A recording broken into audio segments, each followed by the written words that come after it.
Israel के साथ देखिए दो चीजें हैं थी।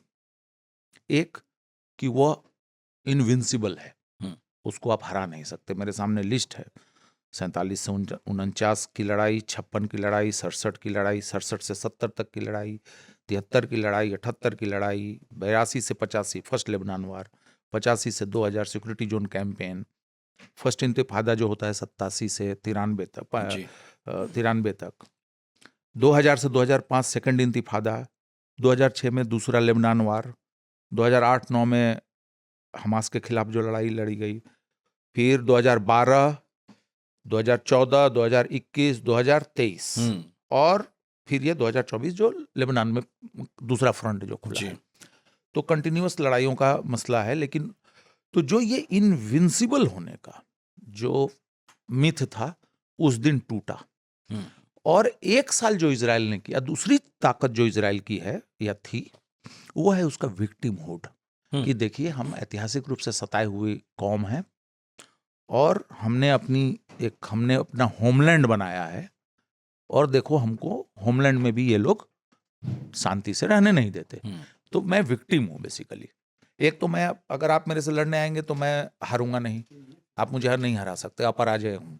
और दूसरा ये है कि दुनिया को दिखाने के लिए कि देखो यहूदियों के साथ इतिहास में लगातार क्या क्या हुआ है, और इनके तो 50 देश हैं, इनको एक और देश, ये मैं नेतन्याहू को अगर कोट करूं खुद, कि इनको एक और देश क्यों चाहिए फिलिस्तीन।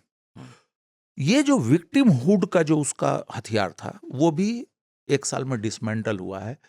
गाजा की 10% पॉपुलेशन या तो मारी गई है, या वो मेम्ड है, विकलांग हो गई है, या घायल है। गाजा का 90% इलाका जो है वो, जैसा आपने बताया कि रिबिल्ड करने में कई दशक लगेंगे। वहां पर एक भी स्कूल, अस्पताल, एक हॉस्पिटल जो अभी काम कर रहा है उसको भी कहा गया कि 24 घंटे के भीतर आप खाली कर दें। तो बिल्कुल तबाह हुआ। तो अब आप ये नहीं कह सकते कि मैं हिस्टोरिकल विक्टिम हूं।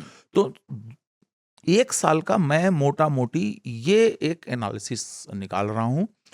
और जो नेतन्याहू की, अगर आप 1986 में उनकी एक किताब है टेररिज्म पे, उसको आप देखें, और उसके बाद उन्होंने अमेरिकी कांग्रेस को क्या बोला, फिर इराक में क्या हुआ, फिर यमन में क्या हुआ, ये सारी चीजें जो होती गई साल दर साल, तो ये वो जो उनका एजेंडा है कि किसी तरीके से वो ईरान के खिलाफ, क्योंकि आखिरी पंच जो है वो ईरान है, और ईरान है जो हिजबुल्लाह को मदद कर रहा है, जो यमन में हूथियों को मदद कर रहा है, हमास को मदद कर रहा है, और इराक में जो रेजिस्टेंस की फोर्सेस हैं उनको मदद कर रहा है। तो आप एक बार ईरान को टेकआउट कर लेंगे तो हमारा झंझट ही खत्म हो जाएगा। बिल्कुल।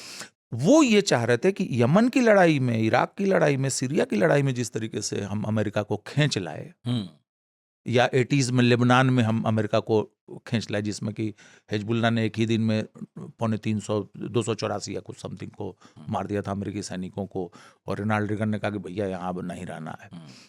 तो वो ये चाह रहे थे कि किसी तरीके से अमेरिका इन्वॉल्व हो जाए। और अमेरिका अब जो है, पहले तो इन्वॉल्व भी हो सकता था अगर ये शुरू में होता तो, एक साल पहले, लेकिन अब हम अमेरिका भी हिचक रहा है, और ईरान ने भी 2 बार हमले करके एक डिटरेंस दे दिया है। तो ये जो एजेंडा है नेतन्याहू का, वो मुझे लगता है कि फेल होता हुआ दिख रहा है।